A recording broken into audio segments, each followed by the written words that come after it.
My name is Tom Foster. I'm Executive Director here at Bullion Plaza Cultural Center and Museum in Miami, Arizona, in Gila County. We're here today to offer something a little bit different for you, a little bit more innovative. We have in front of us here a rusty relic from Arizona's past, a relic in our collection. It's an 1873 Winchester rifle, what's left of it. And we're looking at two elements of history now and archaeology.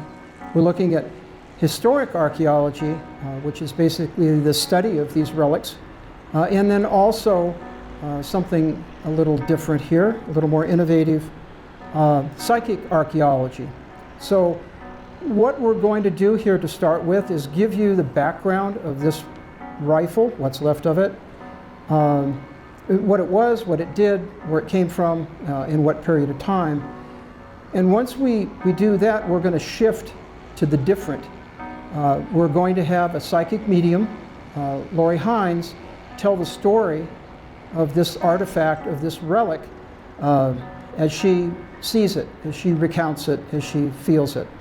I think this will be interesting. It's never been done before by us, and I don't remember anywhere else in the museum community that has done this. So with that, we will start into the program. I hope you enjoy this, and we'll probably talk after. Thank you. Enjoy. First, the historic part, historic archaeology. The 1873 Winchester rifle, or what is left of it, was either buried, submerged, or both. This rifle still has a story to tell, and that's what we're here for, to tell you the story. The model is an 1873 Winchester rifle, second model. It dates from about 1880 to 1883. Sometimes it's referred to as the gun that won the West.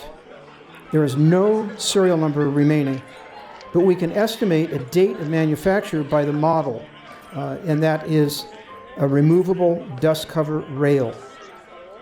So this rifle was not a saddle ring carbine with an octagon barrel, not a round barrel. The 1873 was produced from 1873 to 1923. This rifle was either in 3840 WCF, or what was called Winchester centerfire, or 4440 WCF. Judging from the diameter of the bore, magazine capacity, this was probably around 15 rounds, and probably in that 3840 to 44 caliber. A little evolution at this point.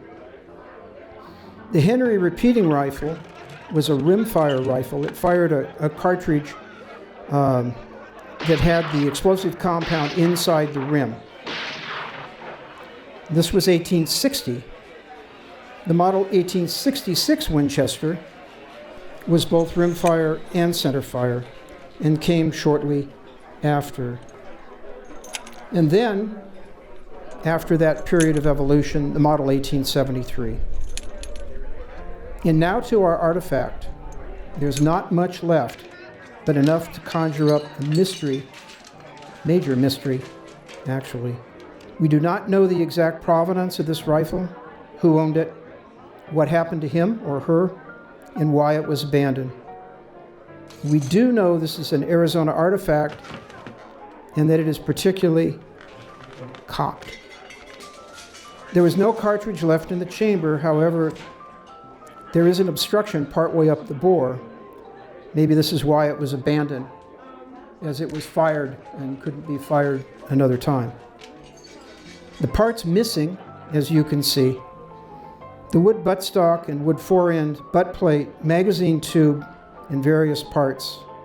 Side plates, bronze lifter, upper and lower tangs, most of the operating lever, front and rear sights, and other miscellaneous screws. There's not much left. This remnant was of the Wild West. It existed during that period of time, a most colorful period in Western history. Some notable events and people of that time. The Earps were in Tombstone at the time this rifle was made. And at the same time, the OK Corral came and went. The Clantons were busy in Cochise County. Al Sieber was chief of scouts. Tom Horn was here. The Apache Kid. Geronimo was on the prowl. Sheriff Glenn Reynolds and Hunky Dory Holmes were out and about and would not meet their fate for a few more years. William Bonney, Billy the Kid, had already left Arizona and was dead in 1881.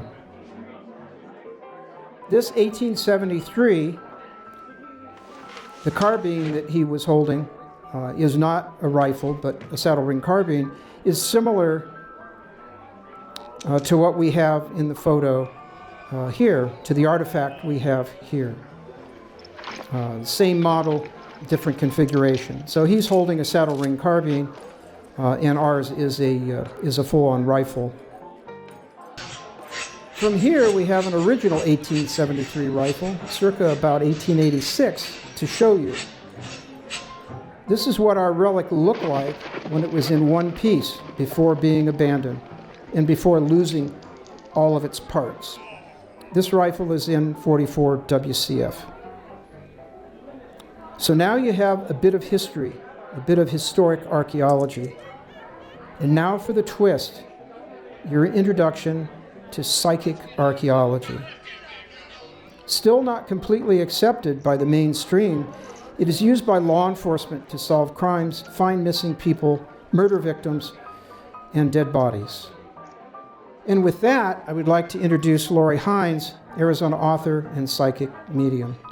Lori will read beyond the history of this relic, and deeper into the people involved, the life, death, and past ownership.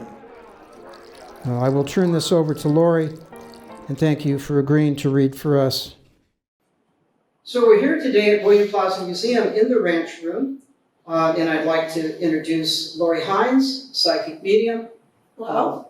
And we're gonna do something at William that we've never done before. We have a lot of artifacts here, and one of the newest artifacts that William Plaza received was a rusty remnant of a 1873 Winchester rifle. There's not much left of it, as you can see, but since all things hold energy and retain energy, we thought it would be something different today, something unusual to have Lori actually read whatever energy is left in this remnant. Behind that, you can see another rifle, and that rifle is what the rusty would have looked like before it was dropped and either buried or underwater, whatever. So, yes. Do my family. So the one on the top, it's about 1886. And it's about new condition, so it is an original rifle. So you can see what the rusty probably looked like when it was in one piece. The rusty, the relic here, probably about 1880 to about 1883. So it's a little earlier, the one that's in one piece. So that said, I will turn this over to Lori and let her go to work. Thank you, Lori. So hello, everyone. Lori Hines, psychic medium. I've been doing this for about 10 years, giving readings, past life readings, picking up on energy, auras, things like that. And Tom Foster invited me here a couple months ago, and initially I did a tour of the museum, and then he asked me to get an impression of this rifle here, very historic rifle. And I don't necessarily have to touch things to get impressions. Sometimes I will start picking up on the spirits or ghosts associated with the item. And that's actually part of what happened in this case. I had put my hand to it, and as soon as I did, I started getting an image of a river flowing, not necessarily a full-scale view, but just a river flowing. And I picked up on the spirit or the ghost that had this. He was one of the last owners of this. And he happened to be Apache. And he was telling me this story both in the museum and hours after I left. He kind of came with me and started telling me some amazing backstory. Him and his brother both found the rifle, and the funny thing is, I was picturing kind of a war, not necessarily with settlers, not with the government or federal government or anything like that. It happened to be, he said, yeah, it's kind of funny what happened with this particular rifle and how it got found in the stream and kind of floated down and it was kind of stuck in the mud, is because he got in a war with another Apache gentleman. And it was funny, he's like, Lori, ask me how this happened. I said, well, how did it happen? And he said, we were actually warring over a bride. Now this guy, I would think he would be a little bit younger, but he was telling me he's, I think, mid to, I'm getting maybe age of 28, 25 to 28. And he actually got shot by another Apache gentleman that they were in kind of a war with, which I thought was funny. I would think, no, it would be a settler government, like a literal war. But no, it was another Apache and they were fighting over a bride. And he said, well, ask me if you think it was worth it. I said, no, I don't know. You tell me, did you end up marrying? And one of the other things, continuing kind of mostly of what I was picking up on the gun, was with the Apache, himself and his brother. I believe he must have been killed first. Let me verify that. And he's saying yes. So I would think his brother might have taken the gun, but he wasn't even around when that shootout happened. And I think they kind of shot, and I think he might have been killed first, the one that has his presence here. And one of the other things he was telling me after I got home later that night is that they actually lived in the Kanishpa ruins, and I believe that's where either the gun floated down from. So as I mentioned, this one is actually, I'm hearing it didn't originate from the White Mountains, but somehow with this Apache man that it was associated with and his brother, they had it for quite a while and might have been one of the last owners, I think, if not the last. And the Kanishpa ruins are in the White Mountains. So I'm hearing that the Apache actually kind of, I don't know if hid out is the right term, but they were actually kind of camped there for a while in the actual ruins. And I said, well, I didn't know Apache necessarily camped out or used old ruins, but they said absolutely, which makes sense. You've already got, it was a lot better even than the state it's in now, and they're beautiful ruins. And these are prehistoric ruins that were built so well and so solid. For those that are into archaeology that know that, they're still standing, and there was more standing when they were actually living in the area and using the Kanishpa ruins, from what I understood. So that's kind of where he said they kind of lived there and kind of roamed the area for a while. And I think there is a huge river behind that, and so I don't know if it kind of found its way down from behind the Kanishpa ruins, and that is a beautiful area, but that's where he said him and his family and his brother, they had been camped out there for a while, and apparently they used those ruins as kind of a place to live. So most of the energy I'm getting on this gun is from the Apache. His brother hasn't come through to talk to me, but this particular spirit is. I'm going to see while I'm doing this reading if I can pick up on a name for him. Sometimes native names can be complicated, but then sometimes my spirit guides, I have a lot of native spirit guides, and sometimes they'll be like, oh, just call me Joe, like in the character in your book, or you know, Damien, like the character in your book, that kind of thing. So they like to be called different names as spirit guides. For some reason, I'm getting a name of John, and I don't think he's validating yes on that. So just as a reference to who he is, and maybe Tom, that's a reference for you to call him. He's got very powerful energy. He's kind of on the tall side.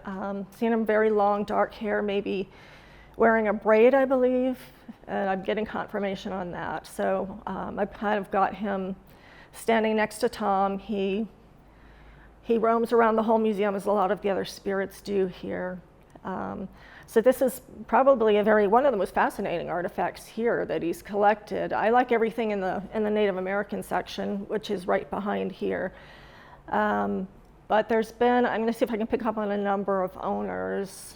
I'm hearing at least 20 for this particular gun. It's probably had more. I believe the rancher, the one I'm calling the rancher, the older gentleman that I keep seeing, he's got a lot of land. I'm not seeing an actual settlement, I just see land surrounding him, kind of like a beautiful valley. I'm thinking he might have been in his 70s or 80s, and my understanding is he actually had this particular gun, the Winchester, the longest. And I was hearing something about a woman owner on this too. I'm trying to see if I can pick up a visual of her, but I keep getting that there's feminine energy associated with this as well. So, Lori, we've been talking about a lot of the history of the rifle and a lot of the spirits that are coming through talking to you, and a little bit about the rifle itself and where it was and where it ended up. One of the interesting things about this rifle, what's left of it, because there's not much, you can see looking at the original behind it, how much is actually missing. But one of the interesting things about the relic itself is that it's cocked. It's partially cocked, almost all the way back, actually. And as far as we can tell, and I haven't gone into great detail, but there's an obstruction in the barrel part way up towards the muzzle. And back in the day, of course, they were shooting black powder, and the priming wasn't all that good on some of these. So a lot of times what happened is that the round wasn't full power. It didn't have enough power for the bullet to go all the way out the muzzle. So they would hang up in the barrel. And of course, after that, the gun was pretty useless. So what do you have as you're reading about that issue? Yeah, and we had talked about this when I first did the reading on the gun a couple months ago. I kind of started picking up on him mostly. And he's, well, yeah, that's, he did get killed, as I said. They were kind of in the process of shooting at each other. And I believe his first aim, when he cocked this back and went to shoot, and he's like, yeah, that explains why I did get killed, because it didn't go off. Yeah, the person on the other side of the river, or I think it's kind of a river I'm seeing, was able to get, shoot him, because if he cocked it back, and then there was a bullet that got stuck, which is, they're saying, yeah, there actually is a bullet in there, is what I'm getting, okay. kind of what I'm seeing. So that explains why he would have gotten killed a lot quicker and didn't have much of a chance. So he could have fired, so actually He fired said a round, yes. and then chambered another round, and that was a short Yes. round, and then he cocked it again, but there was no way. Exactly, yeah. He's saying, I'm hearing it 2 to 3 times, yeah. And then, unfortunately, the person on the other side of the river, I'm going to ask him how far apart they were. He's saying actually not that far, maybe 20 feet. About 20 feet apart. So, that's yeah. pretty close. This was it is, yeah. fairly powerful cartridge for the day. Yeah, I was going to say, yeah, not that you would have to be that close for this, but he's saying actually we were pretty close, and they were both pretty ticked off because they were fighting over a woman who it didn't even turn out that he said, oh, she wasn't worth it. She ended up going to somebody else. But yeah, I did get a visual of him pulling off one round, as did the other person, and then I think it was the second that he got killed. When it comes to women and fighting over them, some things in history never change. This is what's so interesting, because people would think let's fight with settlers, that kind of thing, or the government, but the army, but no, it was another Apache. I was kind of laughed. I said, I'm not laughing at your death, sorry. But he's like, no, it was actually kind of funny. He's like, it was. Yeah, so he made an effort to tell me that. There is an element of humor involved. Yes, in it that. is. Yeah, especially for the time. Yes. Very, very interesting. But I was trying to think here if there was anything else. Of course, with this, with the relic, we're missing sights, magazine tube, side plates, lifter, buttstock, fore-end. I mean, you can see, the camera can show you actually all the bits and pieces that are missing. Yeah. So over a period of time in its travel, was buffeted down a river, or it was partially buried over a period of time, a lot of the pieces would be gone. Yeah, and I got it. One of the first visuals I got when we first started talking about this a few months ago was it being buried in mud, but it did get carried down a ways before it did. Of course, that's going to happen over time as it gets buried, and then eventually lost. So. Yeah, rain and no rain and heavy rain and light rain, everything everything moves. And it was meant to be found so that these different spirits could tell their stories. It's pretty fascinating. I knew it had feminine energy, but as far as the woman and how strong she was, and just the fact that her man gave it to her as a wedding present says a lot. And it says he's secure with himself, too, to be able to do that, especially back in that day. So that's actually one of the most interesting things I've just picked up about this.